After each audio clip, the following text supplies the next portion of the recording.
The TAG Heuer Monza. What a great watch. This thing is a little over 38 millimeters, more like 39 millimeters in width.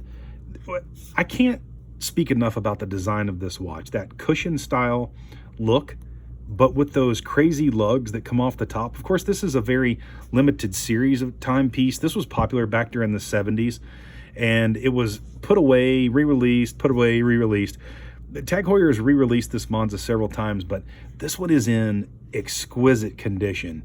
And if you want a little bit smaller watch, it's not clunky, but you want that racing heritage with that really unique Monza look with that case and then the crown, it's beyond words. There's not a lot to say about it other than, wow, look at this watch. In all sincerity, $3,109 is a stupendous bargain over the price new of this watch. Obviously, the alligator strap and the deployent clasp.